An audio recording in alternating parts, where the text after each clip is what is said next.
제가 새해를 맞이해서 New Year's Resolution이라는 주제를 가지고 우리가 그리스도인으로서 어떠한 새해 결심을 가지고 살아가야 될 것인가 함께 나누고 있습니다. 오늘 말씀은 말라기 2장 1절부터 우리 9절까지의 말씀이에요. 말라기 2장 1절부터 9절까지의 말씀입니다. 저희 교회는 한글은 세번역, 영어는 ESV 버전을 보고 있습니다. 우리 한 절씩 교독할 건데 혹시 성경책 없으신 분도 있다면 스크린 봐주시고요. 있으신 분들은 여러분 개인 성경책 가지고 다니시기를 또 권유드리고요. 먼저 1절입니다. 제사장들아, 이제 이것은 너희에게 주는 훈계의 말이다. 너희가 나의 말을 명심하여 듣지 않고서 내 이름을 존귀하게 여기지 않으면 내가 너희에게 저주를 내려서 너희가 누리는 복을 저주로 바꾸겠다. 나 만군의 주가 말한다.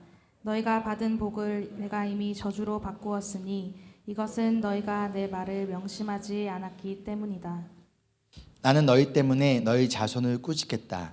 너희 얼굴에 똥칠을 하겠다. 너희가 바친 희생 제물의 똥을 너희 얼굴에 칠할 것이니 너희가 똥 무더기 위에 버려지게 될 것이다. 내가 레위와 맺은 언약을 파기하지 않으려고 이 훈계를 주었다는 것을 그때에 가서야 너희가 비로소 알게 될 것이다. 나 만군의 주가 말한다. 내가 레위와 맺은 언약은 생명과 평화가 약속된 언약이다. 나는 그가 나를 경외하도록 그와 언약을 맺었고 그는 과연 나를 경외하며 나의 이름을 두려워하였다. 그는 늘 참된 법을 가르치고 그릇된 것을 말하지 않았다. 그는 나를 불편하게 하지 않고 나에게 늘 정직하였다. 그는 또한 많은 사람들을 도와서 악한 길에서 돌아서게 하였다. 제사장의 입술은 지식을 지켜야겠고 사람들이 그의 입에서 율법을 구하게 되어야 할 것이다. 제사장이야말로 만군의 주 나의 특사이기 때문이다. 그러나 너희는 바른 길에서 떠났고 많은 사람들에게 율법을 버리고 곁길로 가도록 가르쳤다. 너희는 내가 레위와 맺은 언약을 어겼다. 나 만군의 주가 말한다. 그러므로 나도 너희가 모든 백성 앞에서 멸시와 천대를 받게 하였다. 너희가 나의 뜻을 따르지 않고 율법을 편파적으로 적용한 탓이다. 아멘. 우리 가슴에 손을 얹고 함께 고백하겠습니다. 이 시간 하나님의 말씀을 받습니다. 이 말씀이 나를 변화시킵니다. 이 말씀이 우리 가정을 변화시킵니다. 내 멋대로의 신앙에서 벗어날 것입니다. 아멘. 저희가 새해 결심에 대해서 우리 함께 좀 나누고 있는데 오늘 세 번째 시간이에요. 우리 첫 번째 시간에 배웠던 결심이 무엇이죠? 우리 새해 결심, 그리스도인으로서 가장 잊지 말아야 첫 번째 결심 뭐였죠? 벌써 잊어버리셨어요? 하나님의 사랑을 잊지 말자라는 거예요. 하나님이 우리를 사랑하신 분이라는 것을 언제나 어떤 상황 가운데서 잊지 말자라는 거예요. 우리에게 찾아온 예상하지 못한 어려운 상황을 가지고 하나님이 나를 사랑하지 않으신다라고 오해하거나 착각해서는 안 된다는 것이죠. 하나님은 우리를 위하여 예수 그리스도를 보내주셨고 예수님의 십자가의 그 사랑이 바로 저와 여러분을 향한 하나님의 사랑이라는 거예요. 두 번째로 우리가 어떠한 결심을 배웠어요? 그 사랑을 기억하며 진정한 예배를 드리자라는 거예요. 하나님께서 기뻐하시는 하나님을 위한 우리의 소중한 것을 드리는 희생을 드리는 예배를 드리자라고 우리가 지난 시간에 배웠습니다. 그리고 하나님의 사랑을 잊어버릴 때 나타나는 그 첫 번째 증상이 바로 예배를 소홀히 한다는 거예요. 예배를 중요하게 여기지 않고 예배에 들어올 때 우리의 마음과 자세가 올바르지 않고 그 올바르지 않은 마음이 우리의 행동으로 드러난다라는 거예요. 자, 그럼 두 번째 증상이 뭘까요? 하나님의 사랑을 기억하지 못할 때 나타나는 두 번째 증상, 하나님의 말씀을 듣지 않아요. 말씀을 듣지 않기에 그 말씀에 순종하지도 않아요. 사람과의 관계도 마찬가지예요. 누군가로부터 사랑이 식어버릴 경우에 더 이상 그 사람의 말이 귀에 들어오지 않아요. 아무리 옳은 말일지라도요, 오히려 그 반대로 하고자 합니다. 이것이 바로 관계가 문제가 생겼을 때 나타나는 증상이에요. 그렇죠? 여러분들 살다가 그런 경험 있으신가요? 때로는 부부간에 혹은 부모와 자녀와의 관계, 혹은 성도 간의 관계, 혹은 목회자와의 관계일 수도 있어요. 가운데서 이 사랑이 식어버렸을 경우에 그 말이 들어오지 않아요. 그 말대로 살아가고 싶지도 않다라는 거예요. 2022년을 우리가 먼저 좀 돌아보며 여러분과 하나님의 관계는 어땠는가 한번 이 시간 좀 점검해 봤으면 좋겠어요. 내가 만약 하나님의 말씀인 성경을 읽지 않거나 말씀을 듣는 것을 즐거워하지 않고 혹은 소홀히 했더라면, 혹은 그 말씀을 들었지만 한쪽 귀로 듣고 한쪽 귀로 흘려버렸더라면, 그 말씀을 순종하지 않았더라면, 그 중에서 내가 듣고 내가 따르고 싶은, 내가 믿고 싶은 말씀만 내가 선택해서 골라서 따랐더라면, 그것은 어찌 보면 하나님을 향한 나의 사랑이 식어버렸기 때문일 수 있다는 거예요.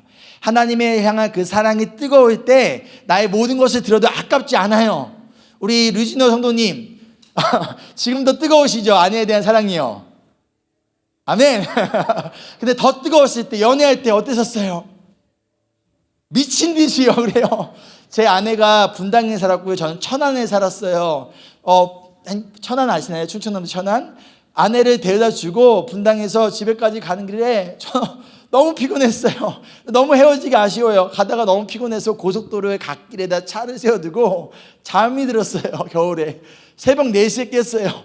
그럼에도 불구하고 그 시간이, 천안에서 분당까지 왔다 갔다 매일 만나는 그 시간이 피곤했을까요? 피곤했어요. 그러나 피곤했어요. 오죽했으면 길가에 차를 대두고 새벽 4시까지 잤을까요? 그런데 또 하고 싶은 거예요. 그 다음날도 만나고 싶고요. 그 시간이 너무나 아까운 거예요. 여러분도 그런 경험 다 있으시죠? 아멘, 아멘.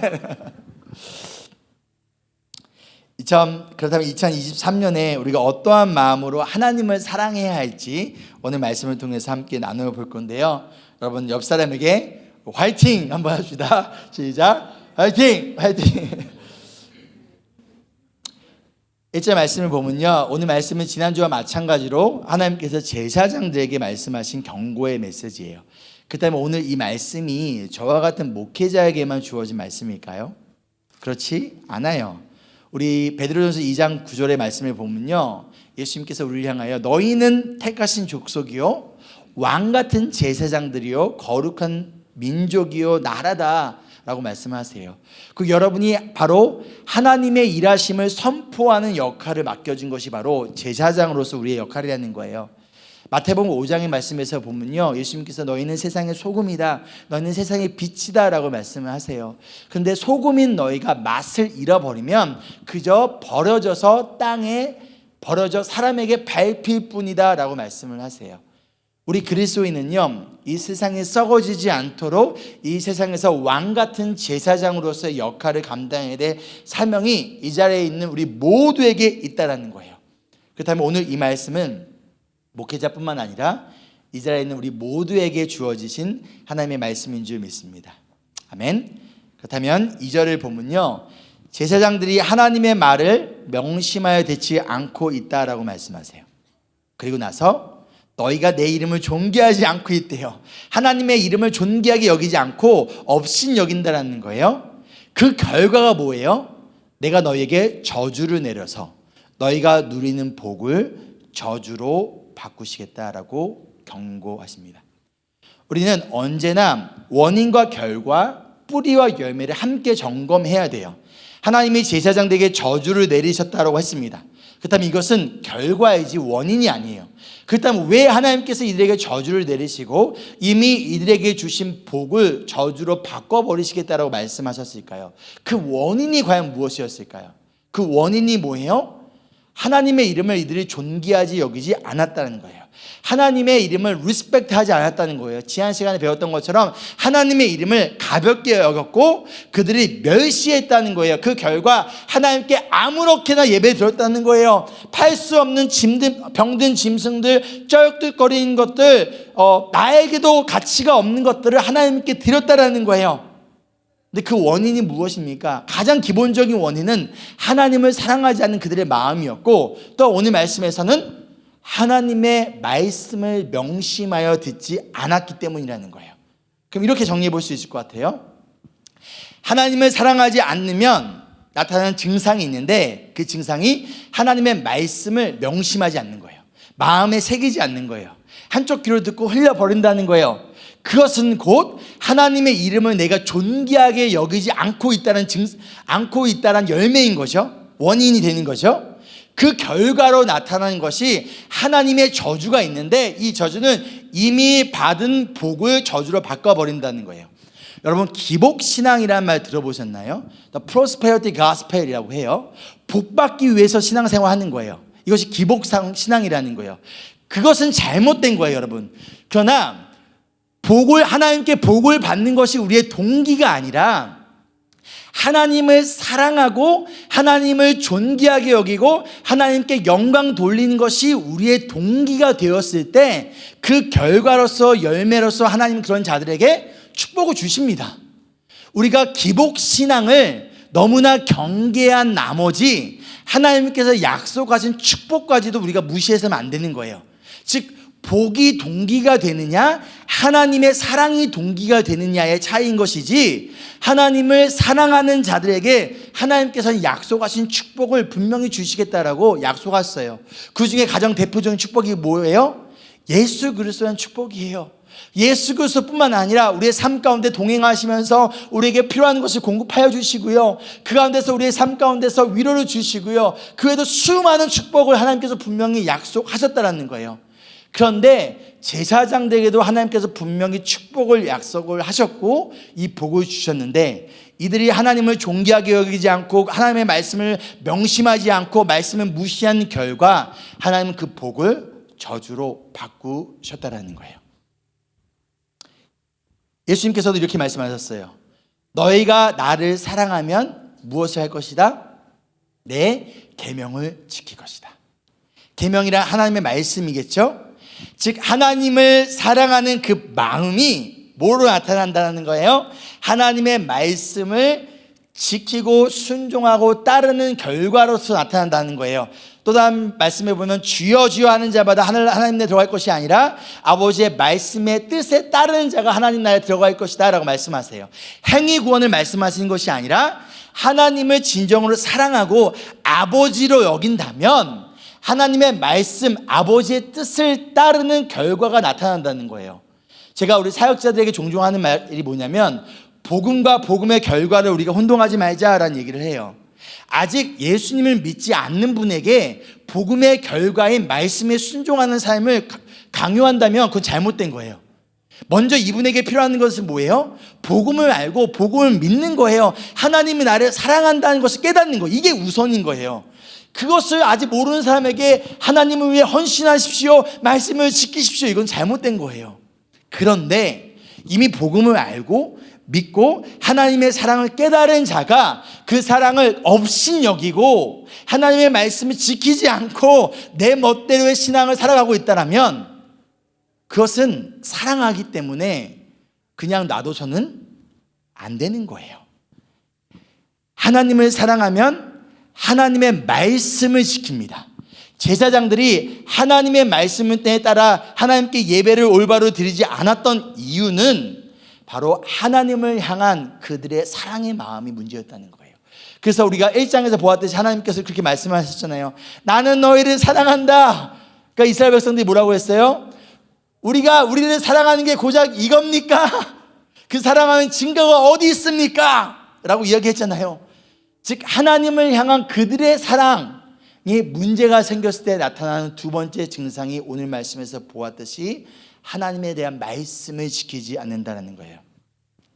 이전에 제가 사역했던 교회에서 제가 광고 시간에 성도님들 예배실 안에 커피를 들고 오지 말아주세요 라고 광고를 들었던 적이 있어요. 그리고 그 다음 주에 이제 일부 예배를 다른 소 예배에서 드리고 이제 대 예배실로 가는데 입구에 주보 테이블이 있는데 거기에 마시다만 커피가 있는 거예요. 속으로 누구야 또 이거 마셨으면 버려야지 하고서 제가 그 남은 거를 버려버렸어요.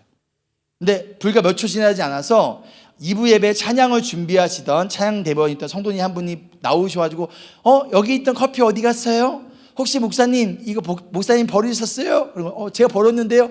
목사님이 지난주 광고 때 커피 들고 오지 말라고 해서 제가 한 모금 마시고 들어가서 차영 연습하다가 또 나와가지고 한 모금 마시고 또 들어가서 연습하고 이랬다는 거예요. 제가 그 말을 들었을 때 제 마음이 어땠을까요? 너무 고마웠어요. 성도님 잠시만 기다리세요. 그래서 제 사무실에 가서 제가 손수 원두를 갈아가지고 맛있게 뜨끈뜨끈하고 저의 사랑이 잔뜩 들어간 그 커피를 가져다 드리면서 시사님 더 드시고요, 필요하면 더 말씀하세요. 제가 2잔이도 3잔이도 다 해드릴게요. 제가 그럼 그 커피를 만들면서 제 마음이 어땠을까요?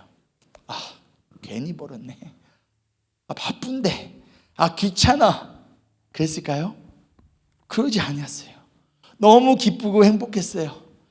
그 내 말을 듣고 따라주는구나. 한 잔이 아니라 매주도 다 들을 수 있었습니다. 하나님의 마음도 마찬가지라는 거예요. 하나님의 말씀을 듣고 어떻게든 그 말씀대로 살아가려고 몸부림치는 자들을 바라보며 하나님은 기뻐하세요. 그런 자들을 축복하십니다. 당연한 거 아닙니까? 우리가 만약 하나님의 말씀을 듣지 않으면서 그저 하나님께 축복만 바라고 나는 하나님의 말씀대로 살아갈 생각이 없으면서 그저 나의 기도의 응답만 바라고 있더라면 이게 이상한 거 아닌가요? 양심에 털난 게 아닌가요?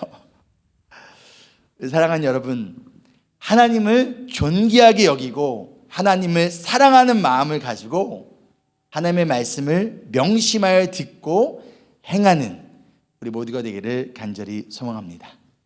하나님을 존귀하게 여기고 진정으로 사랑한다면, 또 이 말씀이 하나님의 진리임을 믿는다면 이게 원인인 거예요.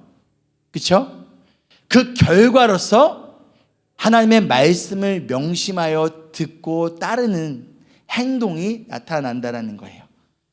내가 진리라는 것을 아는데, 이것이 생명의 길이라는 것을 아는데, 이것이 진정한 축복의 길이라는 것을 아는데 어찌 이 말씀을 무시하고 내 생각과 내 뜻에 따라 내가 판단하고 내가 결정하며 살아갈 수 있을까요? 앞서 말씀드렸던 그 성도님께서 저를 사랑하지 않고 저를 존경하지 않았다면, 또는 저를 담임 목사로서 인정하지 않았다면 제가 아무리 커피를 예배실 안에 가져오지 못하고 수백 번을 광고했어도 그 말을 들었을까요? 아마도 저 보라는 듯이 자랑스럽게 커피를 마시지 않았을까요?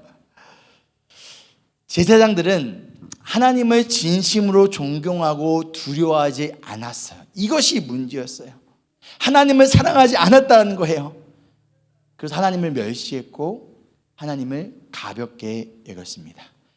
그 결과로 하나님의 말씀을 듣지 않아요. 말씀대로 행하지 않아요. 그래서 하나님은 그들에게 내린 복을 저주로 바꾸겠다라고 경고하고 계세요. 사랑하는 여러분, 2023년 우리가 하나님을 사랑하는 마음 가운데 그 말씀을 명심하여 듣고 행하는 한 해가 되기를 소망합니다. 아멘. 오직 하나님만이 우리에게 진정한 복과 저주를 내릴 수 있는 분이세요. 그런데 하나님은요, 우리에게 저주를 내리기 원하시는 분이 아니에요. 하나님은요, 저주를 축복으로 바꾸실 수 있는 분이시고요, 그러길 원하시는 분이시라는 거예요. 2023년 하나님이 주신 축복을 받으시기를 원하십니까? 아멘. 그렇다면 하나님을 사랑하십시오. 그 사랑하는 마음 가운데 하나님의 말씀을 듣고 행하는 우리가 되길 소망합니다. 그리하여 하나님께 주시는 영적인 축복들이 가득 넘치는 우리의 삶이 되기를 소망합니다. 아멘. 그렇다면 여기서 말하는 저주가 뭘까요? 영어로 보면요, the curse예요. curse 앞에 정관사 the가 붙었습니다. Welcome to Paul's English class. 우리 정관사 the가 붙을 때는 무슨 의미예요? 특정으로 가리키는 게 있다는 거예요. 그렇죠? The curse, 그 저주가 과연 무엇일까요?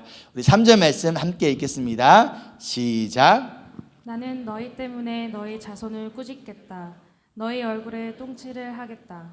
너희가 바친 희생제물의 똥을 너희 얼굴에 칠할 것이니 너희가 똥무더기 위에 버려지게 될 것이다. 혹시 오늘 교회 처음 나오신 분이 계시다면 하나님 원래 이런 분 아니십니다. 오해하지 마세요. 하나님이 똥을 너희 얼굴에 똥칠을 하겠대요.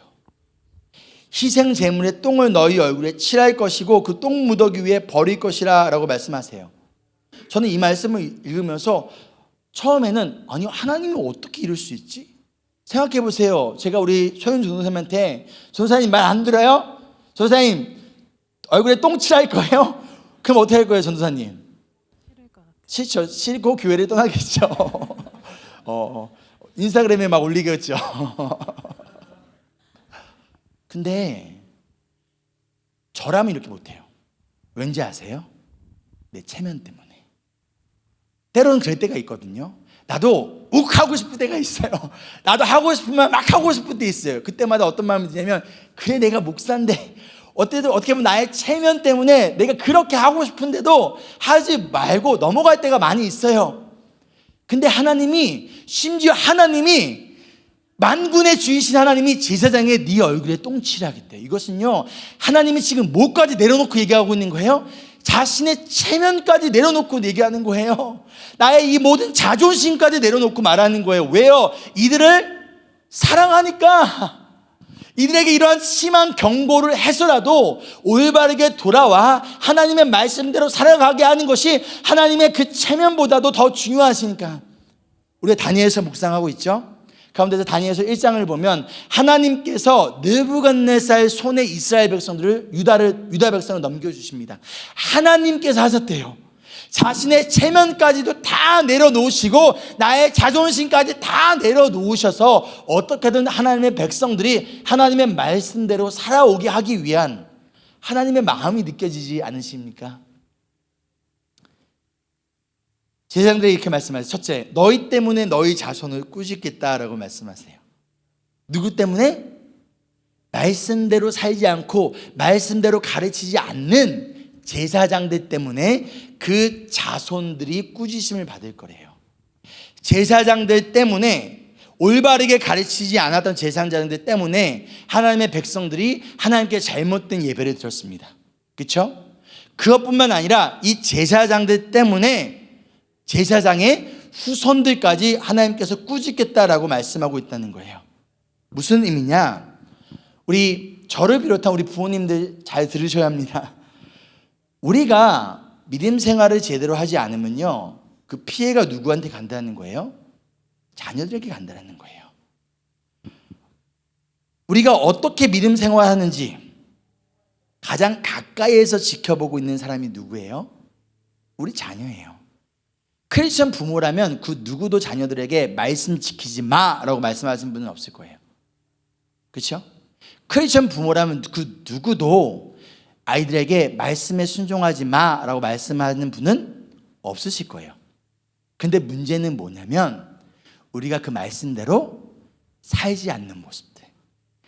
당연한 하나님의 말씀을 알면서도 우리의 삶으로 보여주고 삶의 모델이 되어주지 못했을 때 나타난다는 증상이라는 거예요. 여러분이 부모가 주의를 지키는 것을 쉽게 여기면 자녀에게 교회 가지 마라고 말을 하진 않지만 자녀들에게 주일은 얼마든지 내가 원하는 대로 가고 싶으면 가고 싶지 않으면 안 가도 되는 것처럼 메시지를 주는 거예요. 우리가 돈 앞에 믿음을 포기하면 우리의 자녀도 똑같이 그 이상으로 돈 앞에 무너질 수밖에 없다는 거예요. 우리가 가정 안에서 말씀을 보지 않으면 당연히 자녀에게 말씀 보지 마라고 말하지는 않지만 말씀을 가까이 하지 않고 말씀을 보지 않는 부모님의 모습을 통하여 말씀은 교회에서만 보는 거구나라는 레슨을 줄 수밖에 없다라는 거예요. 그 결과 하나님의 주시는 그 진정한 생명의 길, 축복의 길이 아니라 잘못된 길로 우리의 자녀들이 걸어갈 수 있게 놔둘 수도 있다라는 거예요. 자녀는 부모를 보고 따라갑니다. 저희가 저희 열방이가 3살 때였던 것 같아요. 여름날, 이번 주처럼 더웠던 날이었어요. 더웠던 날 3살 애가 그 바깥에 있는 리사이클 빈에서 벌어진 빈병을 한 10개를 가져온 거예요. 가져와가지고 물을 틀어가지고 거기에 물을 다 담는 거예요. 막 담아가지고 그 냉장고에 넣는 거예요, 하나씩. 엄마가 봤을 때 화가 났을까요, 안 났을까요? 저희 아내는 화를 안 냅니다. 여러분, 열방아, 그러지 뭐 하는 거니? 그렇게 장난치면 안 돼. 라고 했을 때 열방이 이렇게 얘기하더라고요. 홈리스 엉클들 더운데 시원한 물 갖다 줘야 된다고. 열방에게 이렇게 하라고 시키지 않았어요. 그렇죠? 보고 따라하는 거예요. 업그레이드 시켜요. 저희 아이들에게 이번 주 올해부터 첫 열방에게 아내가 일주일에 5불씩 용돈을 주기로 했어요. 그래서 얼마 전에 처음으로 5불을 받았어요. 5불을 받고서 너무 좋아하는 거예요. 너무 좋아하는 거예요. 그래서 와서 아빠 나 첫 용돈 받았어요. 얼마 5불 엄마가 앞으로 5불씩 준대요. 또 그 돈으로 뭐 할 거니? 헌금할 거예요. 얼마? 다 할 거예요. 그래서 내가 왜? 하고 싶다는 거예요. 우리가 우리 자녀들에게 믿음의 모습을 보이세요. 저희도 부족합니다, 여러분. 제가 이 말하면서 굉장히 사실 부끄러워요. 부끄러운데 그럼에도 불구하고 얘기하는 이유는 뭐냐면 우리가 우리의 자녀들이 우리보다 저희 아이들 볼 때마다 저보다 믿음이 더 좋은 것 같아요. 느껴져요. 제 마음은 저는 이렇게 했어요. 아니 11조만 하면 되지. 솔직히 그 마음이었어요. 근데 얘는 가르치도 안 하는데 성경에 보면 첫 열매라고 있어요. 아시나요? 첫 수확의 100%를 하나님께 드린 게 첫 열매예요. 내가 가르치지 않은 첫 열매를 드리겠다는 거예요. 얼마나 감사해요. 최선을 다하여 우리 자녀들에게 말씀을 가르치고 말씀대로 살아내는 모습들을 우리가 보여줄 때 우리 자녀들이 하나님께서 주시는 은혜와 축복 가운데서 살아가리라 믿습니다. 아멘. 신명기 5장 10절 말씀 함께 읽어볼까요? 시작. 그러나 나를 사랑하고 나의 계명을 지키는 사람에게는 수천대 자손에 이르기까지 한결같은 사랑을 베푸신다. 아멘. 2023년 이 말씀의 주인공이 바로 여러분과 우리의 모든 가정이 되기를 간절히 소원하며 축복합니다. 아멘. 아멘. 이어진 두 번째 저주는 뭐냐면 아까 말씀드렸던 것처럼 제사장들의 얼굴에 똥칠을 하겠다는 거예요. 이것이 어떤 의미냐면 백성들이 제사장에게 동물을 가지고 와요. 짐승을 제물로 바치기 위해서. 그러면 제사장들이 어떻게 하냐면 뼈는 뼈대로 살은 살대로 피는 피대로 나눠요. 그럼 뭐가 남을까요? 똥이 남죠. 내장하고 똥이 남죠. 그러면 똥은 더러운 것이기 때문에 하나님께 드릴 수 없어서 똥을 빼서 옆에다가 버리는 똥 무더기가 옆에 있었어요. 지금 그 똥 무더기에 있는 그 똥을 가지고 뭐 하겠다는 거예요? 너의 얼굴에게 똥칠을 하겠다는 거예요. 이 쓸모 없어서 버려질 똥 무더기 위에 너희가 버려질 것이라는 거예요. 무슨 말입니까? 하나님의 말씀대로 살아가지 않는 제사장들, 그렇다면 너희들 그 제사장의 역할이 필요하다, 필요하지 않다? 필요하지 않다라는 거예요. 마태복음 5장에 예수님께서 너희는 세상의 소금이다. 소금이 짠맛을 잃으면 무슨 소용이 있겠느냐? 그저 땅에 버려져 사람들 발에 밟힐 뿐이다 라고 말씀하셨던 것처럼 이 세상의 거룩한 왕 같은 제사장으로 부름을 받은 우리가 이 세상의 소금으로 살아가야 될 역할을 가지고 있는 우리가 그 역할을 소홀히 하고 그 역할을 감당하지 않는다면 아무런 의미가 없다라는 거예요. 와우! 그래도 너무 심한 거 아닌가요? 그러나 아까 말씀드렸다시피 하나님은 지금 저주를 말하고 있는 게 아니에요. 사랑을 말씀하고 있는 거예요. 제발 좀 돌아오라라는 거예요. 나는 너희에게 저주를 내리기 싫다. 나는 너희를 똥무더기에 너희를 버리고 싶지 않다. 나는 너희 얼굴에 똥칠을 하고 싶지 않다. 그러니 제발 돌아오라. 내가 너에게 원하는 것은 이러한 저주가 아니라 축복이다라는 것을 말씀해주고 있는 거예요.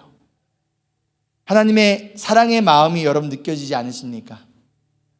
저는 조금이나마 아마 알 것 같습니다. 이 말씀이 저주와 미움의 말이 아니라 사랑과 은혜의 말이란 것을 알 것 같아요. 제가 올해부터 주일 예배는 Embrace Worship으로, 금요 예배는 Radical Worship으로 들어진다고 했습니다. 그렇죠? 주일 예배 때는 하나님의 은혜와 사랑을 조금 더 강조하고, 금요 예배에서는 제자도와 그리스도인의 삶과 성숙에 대해서 제가 강조하겠다라고 말씀드렸어요. 지난주 예배가 끝나고 한 성도님이 웃는 얼굴로 오셔서 농담처럼 이렇게 말씀하셨어요. 목사님, 오늘 말씀 너무 센 거 아니에요? 주일에는 하나님의 은혜와 사랑에 집중하시겠다면서요? 에이, 아닌 것 같은데 그러고 가셨습니다. 혹시 여러분도 그렇게 느끼셨습니까? 그런데 진짜 은혜와 사랑은요, 죄를 이야기해야 되는 거예요. 진짜 은혜와 사랑은 그 죄에서 벗어나게 하는 거예요. 진짜 은혜와 사랑은요, 우리의 얼굴에 똥칠을 하도록, 하나님께서 여러분 성도들에게 얼굴에 똥칠을 하도록 똥무더기에 버리도록 놔두지 않는 것이 진짜 은혜와 사랑이라는 거예요. 그저 달콤한 캔디와 아이스크림은요, 잠시 사건의 기쁨을 줄 수 있지만 우리의 이를 썩게 만들고 근육이 아닌 지방을 만들 뿐이에요. 이처럼 우리 귀에 달콤한 그냥 축복과 위로의 말은 잠깐 여러분의 마음에 기쁨을 줄 수는 있지만 결국 여러분의 영혼을 썩게 만들고 영적 비만을 만들어 진정한 제자로서 살아갈 수 없게 만들 뿐이라는 거예요. 진정 우리의 영혼을 살리고 우리의 자녀들이, 우리의 다음 세대들이 축복의 길로 걸어갈 수 있게 하는 것은요, 살아계신 하나님의 말씀뿐이며, 이 말씀은 우리에게 우리의 죄가 무엇인지를 알려주고 있으며 우리를 잘못된 길에서 벗어나 생명의 길로 걸어가도록 보여주고 있다라는 거예요. 그렇기에 너희 얼굴에 똥칠을 하겠다, 똥무더기에 버리겠다라는 이 하나님이 주신 경고의 메시지는 사실 저주가 아닙니다. 이것은 축복의 메시지고요, 진정한 은혜와 사랑의 메시지인 거예요. 제가 여러분을 사랑하지 않는다면, 여러분이 어떻게든 상관없다면 싫은 소리 할 거 없어요. 말씀대로 사십시오 말할 것도 없어요. 왜요? 나는 상관없으니까. 잘못된 길로 가다가 하나님께 미움받으면, 하나님 미워하지 않으십니다. 미워하지 않으십니다. 여러분 사랑하십니다. 그러나 잘못된 길로 가면 안 되잖아요. 그러니까 때로는 얼굴을 붉히더라도 얘기해요. 제가 어저께 만난 성도님한테 3가지를 얘기했어요. 올해 무조건 주일 예배, 금요 예배, 제자 훈련 이 3개 무조건 지켜라 라고 제가 어제 만난 성도님한테 말씀드렸어요. 힘들고 어렵다고 한 성도님에게 뭐라고 말씀하셨냐면, 힘들고 어려워요? 쉬세요가 아니라, 그렇다면 제가 사역 안 해도 된다고 했어요. 사역 안 하셔도 돼요. 대신 올 한해 주일 예배, 금요 예배, 제자 훈련만큼은 꼭 지키십시오. 타협하지 마십시오. 사역 안 해도 됩니다. 올 한해 마찬가지예요. 왜요? 사랑하는 마음으로 우리의 부모가 자녀들에게 말씀을 여러분 가르치고 아이들이 말씀대로 살아가길 원하잖아요. 그렇죠? 하나님이 우리에게 주신 이 말씀은, 제사장들에게 주신 이 말씀은, 너희 얼굴에 똥칠을 하겠다는 것은 우리를 사랑하기 때문에, 포기하지 않기 때문에 하신 말씀이라는 거예요. 바로 4절에 이렇게 말씀하십니다. 내가 레위와 맺은 언약을 파기하지 않으려고 이 훈계를 주었다라는 거예요. 이 경고를 주신 이유가 레위와 맺은 언약을 지키려고 하는데, 바로 이 제사장이 누구의 자손이에요? 레위 지파잖아요. 그렇죠? 레위의 지파. 하나님은 이들을 버리려는 것이 아니라 버리지 않기 위해서 하나님은 지금 최선을 다하고 계신 거예요. 마찬가지로 하나님은요, 우리가 하나님의 말씀대로 살아가지 않을 때 우리를 경고하세요. 오늘처럼 말씀을 통해서 경고하세요. 매일 묵상을 통해서 경고하시고요, 끊임없이 우리에게 경고하세요. 그 가운데 때로는 우리를 징계를 하십니다. 디서플린 하신다라는 거예요. 무엇하기 위해서요? 버리지 않기 위해서예요. 이미 하나님은 우리를 버렸다면 하나님은 우리를 징계하실 필요도 없고요, 우리에게 경고할 필요도 없는 거예요. 하나님이 여러분에게 경고하고 계십니까? 하나님이 여러분에게 징계하고 있습니까? 그렇다면 하나님이 여러분을 버리지 아니하시고 포기하지 않고 있다라는 증거인 줄 믿으시기를 소망합니다. 그리고 얼른 정신 차리고 여러분 돌아오세요. 제가 한참 방황할 때 저희 어머니가 항상 하셨던 말씀이 그래요. 아들, 하나님한테 맞고 돌아오지 말고 하나님한테 맞기 전에 빨리 정신 차려라. 여러분 정신 차리고 돌아오는 축복이 있기를 소망합니다. 아멘. 자, 그럼 레위와 맺은 언약이 무엇일까요? 여호수아 18장 7절 말씀을 보면요, 이스라엘이 가나안 땅을 정복한 뒤에 12지파에게 중에서 11지파에게는 땅을 주세요. 땅을 주시고 레위 지파에게만 땅을 주지 않아요. 대신 11지파가 레위 지파에게 11조를 줘서 그것을 가지고 먹고 살게 해요. 그 가운데서 레위 지파에게는 하나님께 예배하고 또한 사람들 간에 문제가 생겼을 때 그것을 중재하는 또한 중재자와 심판자로서의 역할을 맡게 해주십니다. 그리고 그들에게 또한 이 역할에만 온전히 집중할 수 있도록 다른 지파를 통해서 먹이고 입히세요. 이것이 하나님이 레위 지파와 맺은 언약이었다라는 거예요. 그 가운데 레위 지파인 제사장들은요, 누구의 존경을 받았을까요? 백성들에게 존경을 받았어요. 그런데 하나님이 지금 이러한 언약을 맺으신 목적이 있습니다. 그 목적이 무엇인가요? 5절 말씀을 보면 하나님을 경외하기 위해서라는 거예요. 맞나요? 제사장들이 하나님을 경외하고 백성들이 하나님만을 경외하기 위하여서 레위 지파야, 제사장들아, 너희는 일하지 마. 대신 다른 지파를 통해서 너희를 먹이고 입힐 거야. 너희는 온전히 하나님께 예배하고 성도들을 훈련시켜서, 백성들을 훈련시켜서 하나님을 온전히 경외할 수 있도록 가르쳐라. 그런 역할을 주셨고 그런 언약을 맺었는데 제사장들이 오히려 하나님을 뭐하고 있다는 거예요? 경외하고 있지 않다는 거예요. 백성들이 하나님을 우습게 여기고 멸시하고 있는데 그 결과 병든 짐승을 가지고 있고 잘못된 예배를 드리고 있는데 It's okay 하고 있다는 거예요. 오늘날 저를 비롯한 그리스도인들에게 가장 큰 문제가 무엇인지 아십니까? 특히 하나님의 선택과 은혜로 구원을 받는다라는 이 예정론을 믿고 있는 장로교인들에게 가장 큰 문제가 뭔지 아십니까? 저는 하나님을 경외하지 않는 삶이라고 생각해요.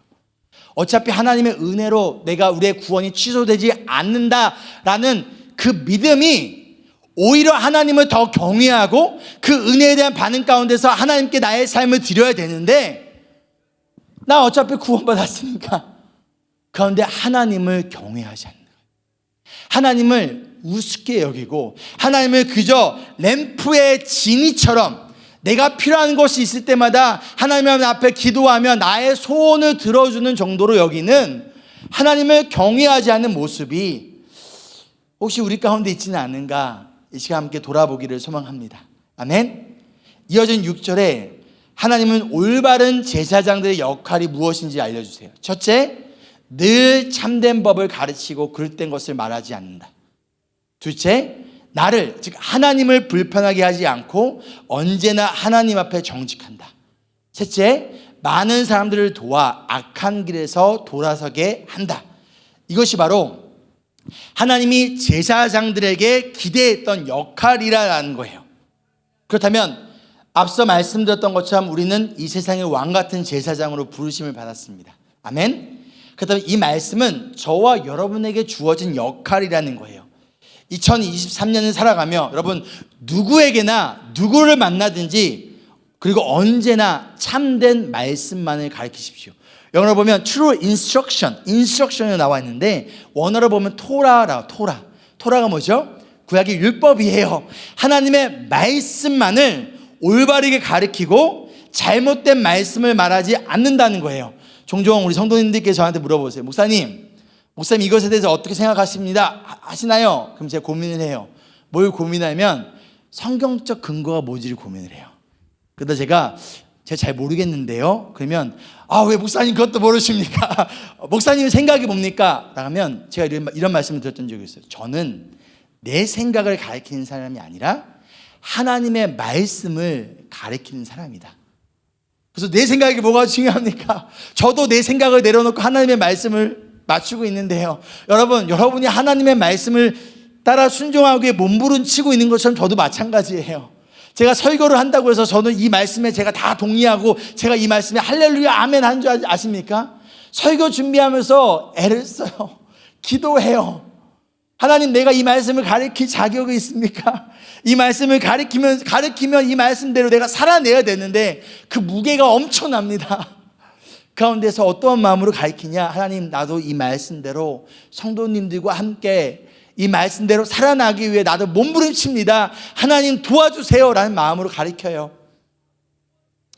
두 번째로 2023년 살아가면서 하나님을 여러분 불편하게 하지 마십시오. 하나님의 마음을 불편하게 하지 말라라는 거예요. 때로는 사람의 마음을 좀 불편하게 하셔도 괜찮아요. 그러나 하나님의 마음을 불편하게 하지 마세요. 무슨 말이냐? 괜히 사람들을 힘들게 하는 존재가 되라는 말이 아니라 하나님과의 관계가 사람과의 관계보다 더 중요하다는 거예요. 갈라디아서의 1장에 사도 바울이 내가 주님을 기쁘게 하랴 사람을 기쁘게 하랴, 내가 사람을 기쁘게 한다면 나는 하나님의 종이 아니다라고 얘기했습니다. 때로는 우리가 하나님의 말씀과 복음과 성경적 가치관을 가리키다 보면 그 말을 듣는 누군가의 마음이 불편할 수 있어요. 제가 설교할 때마다 그렇게 느껴져요. 성도님들의 눈빛을 보면 마음이 불편하시구나가 느껴질 때가 있어요. 물론 저의 연약함을 통하여 성도님들의 마음이 불편해서는 안 됩니다. 그건 저 잘못이에요. 그러나 하나님의 말씀을 가리킴을 통하여 때로는 누군가의 마음이 불편해질 수 있어요. 그것을 여러분 감수하셔야 됩니다. 사람의 마음을 편하게 하려고 하나님의 마음을 불편하게 하는 우리가 되지 않기를 소망합니다. 세 번째, 많은 사람을 도와 어떻게 하라? 악한 길로 밀어넣으라가 아니에요. 우리의 역할은 많은 사람들을 도와서 그들이 어떻게든 그 악한 길에서 벗어나게 하기 위하여서 도움을 주는 역할이에요. 그런데 때로는 오해를 받기도 합니다. 때로는 욕을 먹기도 합니다. 때로는 관계가 어색해지기도 합니다. 그럼에도 불구하고 악한 길에서 돌이키게 하는, 또는 우리의 말과 행동을 통하여 누군가가 악한 길로 빠지지 않게 또한 스스로를 점검하는 우리가 되어지기를 소망합니다. 아멘. 그런데 8절을 보면요, 이 제사장들이 이러한 역할을 감당하지 못했다는 거예요. 오히려 반대를 합니다. 함께 읽어볼까요? 시작. 그러나 너희는 바른 길에서 떠났고 많은 사람들에게 율법을 버리고 곁길로 가도록 가르쳤다. 너희는 내가 레위와 맺은 언약을 어겼다. 나 만군의 주가 말한다. 오히려 제사장들 때문에 다른 사람들이 말씀에서 떠났다는 거예요. 오늘날로 적용해 볼까요? 오히려 말씀대로 살아가지 않는 그리스도인들 때문에 누군가가 예수님 앞에 나오는 길이 막혔다는 거예요. 오히려 교회로부터 멀어졌다는 거예요. 뭐로 인하여서? 왕 같은 제사장의 역할을 감당하지 않고 있는, 이것을 소홀히 여기는 저와 우리 같은 그리스도인들을 통하여, 근데 우리의 역할은 그들을 악한 길에서 떠나 주님께로 인도하는 역할인 것이, 오히려 그 길을 가로막게 하는 역할을 우리가 감당하지 않기를 주의 이름으로 소망합니다. 아멘. 그리고 9절을 보면요, 이들의 말씀을 편파적으로 적용했대요. 영어 보면 show partially in your instruction. 내가 듣고 싶은 것만 따르고 가르치고 싶은 것만 가르쳤다는 거예요. 내가 들었을 때 내 마음에 안 와닿으면, 종종 그런 경우가 있어요. 제 마음이 감동이 안 돼서 그 말씀을 안 따른대요. 그건 잘못된 거예요, 여러분. 말씀에 순종하는 것은요, 내 마음에 감동이 되든 내 마음에 그것을 따르고 싶든 않든 그게 중요한 게 아니에요. 근데 내 마음에 감동이 와야지만 따르겠다는 것은요, 그 기준이 누구라는 거예요? 나라는 거예요. 내 마음이 비록 감동이 오지 않더라도 하나님이 말씀이라면 우리는 그 말씀에 순종하는 거예요. 그러기 위하여 몸부림치는 거예요. 근데 그 결과가 무엇입니까? 그렇게 하지 않았던 결과가 무엇입니까? 우리 노란 부분 함께 읽을까요? 시작. 그러므로 나도 너희가 모든 백성 앞에서 멸시와 천대를 받게 하였다. 뭐라고요, 여러분? 하나님께 뭐라고 하셨어요? 모든 백성 앞에서 멸시와 천대를 받게 하겠대요. 아니, 어떻게 이럴 수가 있습니까? 너무 충격 아닌가요, 여러분? 뭐가 충격인가요? 상식적으로 본다면, 그러므로 너희가 멸시와 천대를 받게 될 것이다가 아니라 너희가 죽을 것이다 해야 돼요. 만군의 주인, 그 당시에 왕에게도, 총독에게도 병든 짐승을 들이면 너가 날 무시해? 저놈 죽여. 그런데 하물며 만군의 주인이신 하나님을 멸시했고, 누가? 제사장들이 멸시했고, 그 하나님을 우습게 여겼고, 경외하지 않았어요. 그럼 그 결과가, 당연한 결과가 뭐예요? 죽음이에요. 실제로 민수기 18장 32절을 봐도요, 제사장들에게 레위 지파에게 이렇게 말씀하세요. 백성들이 하나님께 올바른 제물을 바치지 않으면, 거룩한 제물을 더럽히지 않게 해라. 그래야 너희가 죽지 않는다라고 말씀하세요.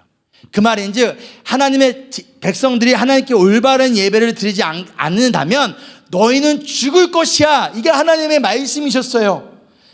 그런데 지금 하나님은요, 당연히 죽음을 당해야 될 제사장들과 이스라엘 백성들에게 죽음을 내리지 아니하시고 이들이 부끄러움을 당하겠다라고 말씀하세요. 그리고 하나님은요, 하나님께 올바른 예배를 드리지 않은 저와 여러분이 이 저주를 받아 죽어 마땅하지만 우리의 대제사장으로 오신 예수님이 우리를 대신하여 저주를 받으시고 십자가에 죽으셨습니다. 갈라디아서 3장 13절 함께 읽겠습니다. 시작. 그리스도께서 우리를 위하여 저주를 받은 사람이 되심으로써 우리를 율법의 저주에서 속량해 주셨습니다.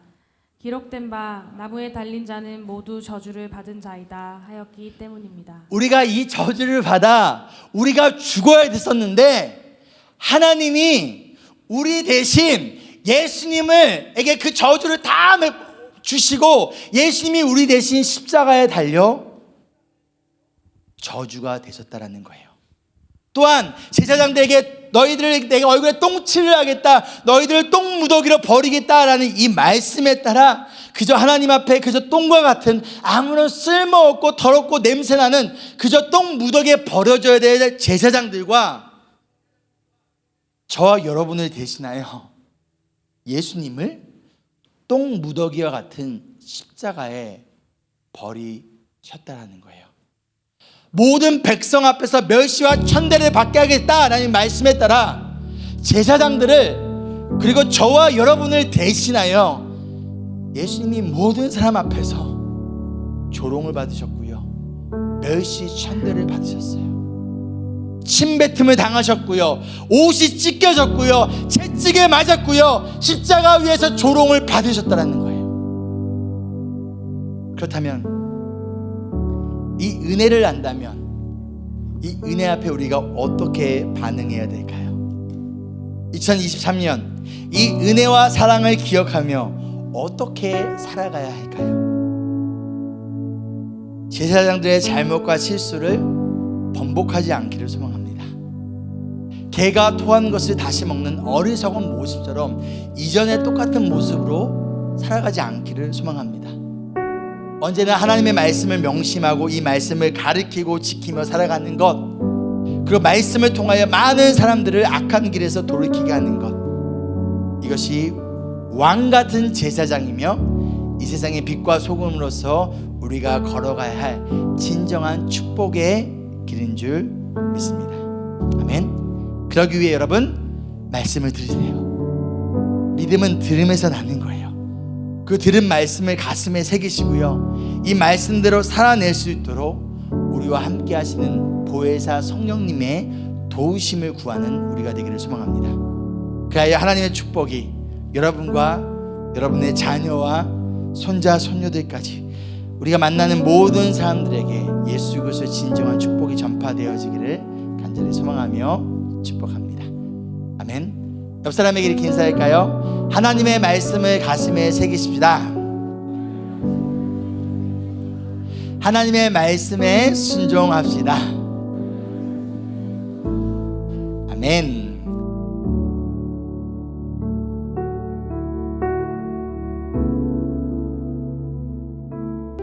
우리 함께 찬양할 건데요, 우리 적용 끝나지 않으신 분들께도 적용하셔도 괜찮습니다. 적용하시면서 다 끝나신 분들 함께 또 찬양하면서 하나님, 2023년 우리의 삶이 하나님의 말씀을 향해 달려나가고 그 말씀 우리 삶에, 우리 가정에, 우리 교회의 중심이 되어지는 말씀이 이끌림을 받는 우리의 삶이 되기를 소망합니다. 함께 찬양하겠습니다.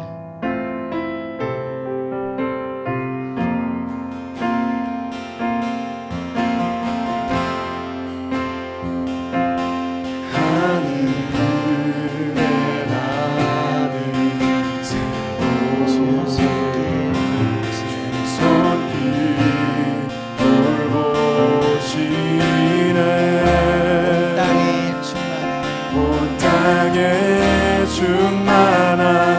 주 사랑으로 내 마음을 덮으소서. 주 나를 부르셨네. 주의 영광 위에 모든 사랑 이끄소서. 주의 영광으로 주 말씀 향하여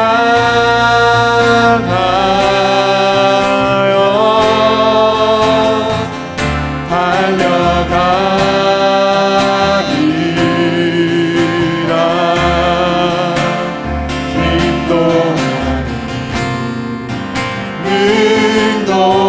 인도하니 오직 성령으로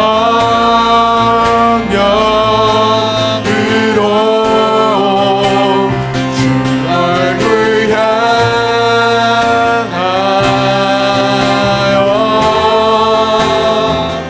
달려가리라.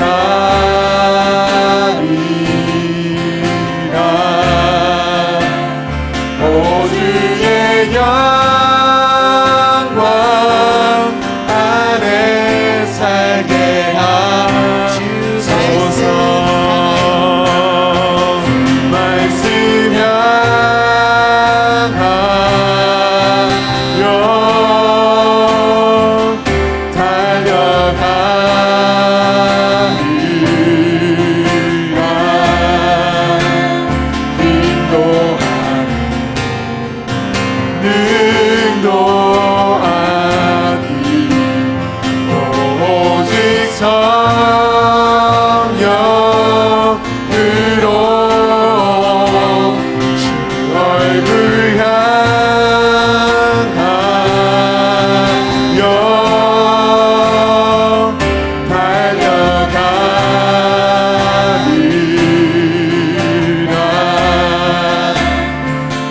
주의 영광 안에 살게 하소서. 좀 함께 기도할 건데요. 첫 번째, 여러분, 우리가 하나님을 경외하는 삶을 통하여 축복을 누리는 한 해가 되기를 소망합니다. 두 번째로, 하나님의 말씀을 그러기 위해 가슴에 새기고 이 말씀을 행하는 한 해가 될 수 있도록 여러분들 성령님의 도우심을 구했으면 좋겠어요. 오늘 말씀에 봤던 세 가지 거룩한 제사장으로서 사명. 첫째, 늘 참된 말씀을 가르치고 그릇된 것을 말하지 않겠습니다. 둘째, 하나님을 불편하게 하지 않고 언제나 하나님 앞에 정직하겠습니다. 셋째, 많은 사람들이 악한 길에서 돌이킬 수 있도록 성령님 이러한 삶을 살아갈 수 있도록 하나님 도와주시옵소서. 함께 기도하겠습니다. 주 말씀 향하여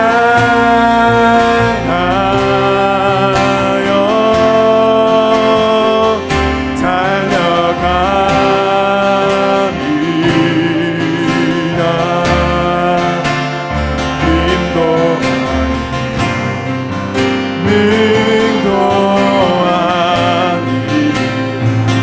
오직 성령으로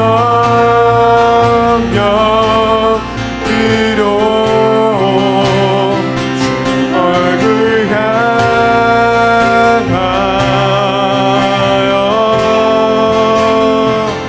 달려가리라.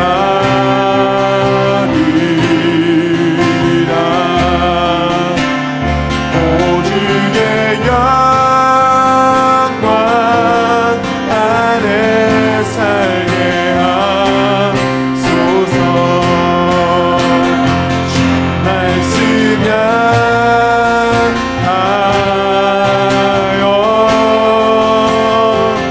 달려가리라.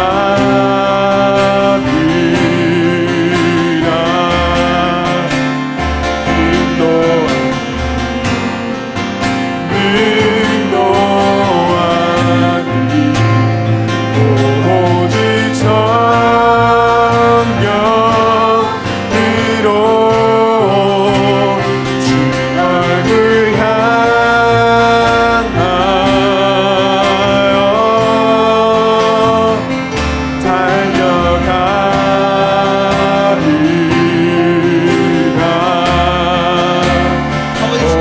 주의 영광 안에 살게 하소서. 주대로 이곳에 서 있네. 주인제에 엎드려 절하네. 그 어느 것도 난 필요 없네. 주님만 경배해. 주대로 이곳에 서 있네. 주인제에 엎드려 절하네. 그 어느 것도 난 필요 없네. 주님만 경배해. 여러분, 오늘 말씀에 하나님께서 제사장들에게 얼굴에 똥칠이라고 똥 묻게 버리겠다, 너희가 많은 사람 앞에서 멸시와 천대를 받게 될 것이다, 이 말씀은 이미 예수님께서 다 받으셨어요. 다 이루셨어요. 그렇기 때문에 하나님은 여러분의 우리 얼굴에 똥칠하지 않으십니다. 많은 사람들 앞에서 우리에게 멸시 천대를 받게 하지 않으실 거예요. 왜요? 예수님이 이미 그건 십자가를 다 이루셨기 때문에요. 그렇기 때문에 우리는 그 은혜와 자유하심 가운데서 하나님을 예배해야 돼요. 예수님께서 그것을 다 받으셨으니까 나는 룰루랄라 인생을 즐기며 사는 것이 아니라 그 가운데서 오히려 그 은혜를 기억하며 하나님을 경외하며 하나님의 사랑을 기억하며 하나님이 찾으시는 그 예배자, 그 한 사람이 우리가 되기를 소망합니다. 함께 찬양할까요? 일어나서 찬양합니다. 주를 위한 이곳에, 주를 위한 이곳에 예배하는 자는 주의 그가 찾는 이 없어. 주님께서 주님이 찾으시는 그 한 승하시네. 사람, 그 예배자, 주님이 하나님, 우리가 바로 그 한 사람을 고백합니다. 하나님, 우리가 그 한 사람의 예배자가 그 되기를 한 사람 그 예배자 내가 그 사람 되기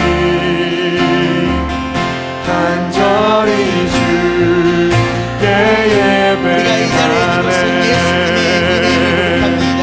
주대로 우리가 똥무더기에 버려져야 했었지만 우리가 죽어야 마땅했었지만 예수님께서 우리의 모든 저주가 되어주시고 절하네.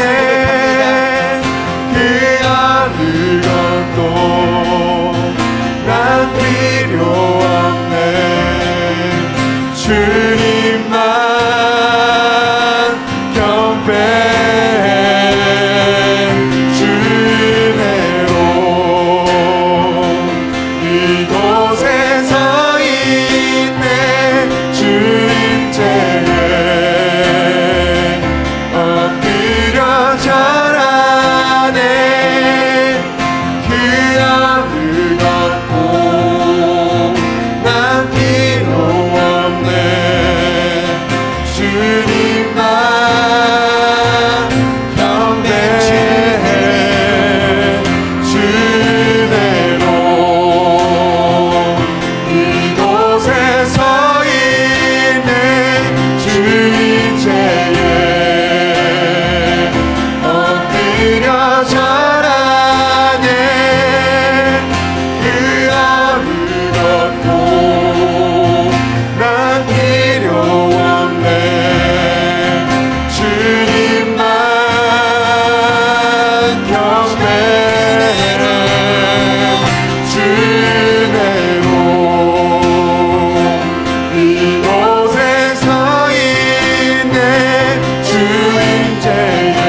똥무더기에 버려지기 않기 위해서가 아니라 우리를 대신하여 그 똥무더기와 같은 십자가에 이미 예수님께서 우리의 모든 죄를 용서하셨기 때문에 그 은혜를 기억하며 하나님, 내가 하나님을 예배하는 자가 되기 원합니다.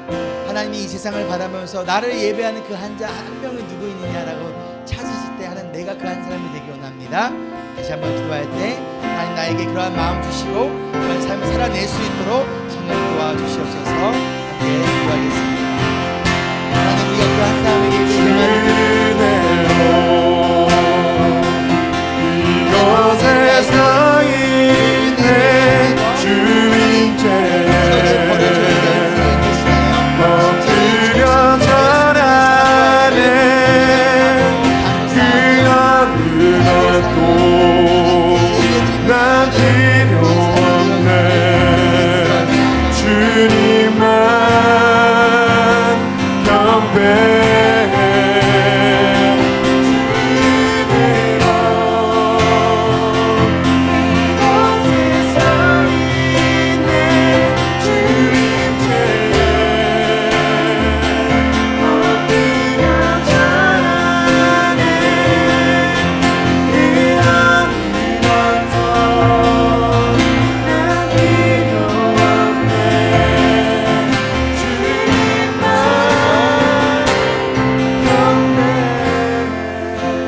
기도할 때 우리 김소혜 성도님, 암재원 성도님 위해 기도했으면 좋겠어요. 오늘 아침 7시 좀 넘은 시간에 카톡으로 전화가 오셨어요. 그래서 다행히 두 분이 아버지의 임종을 보셨다고 합니다.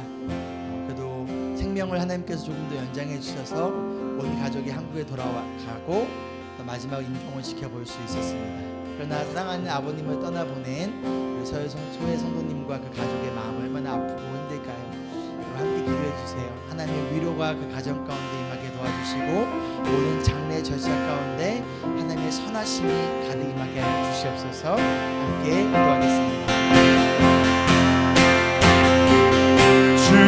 주내로 이곳에 서 있네 주인께에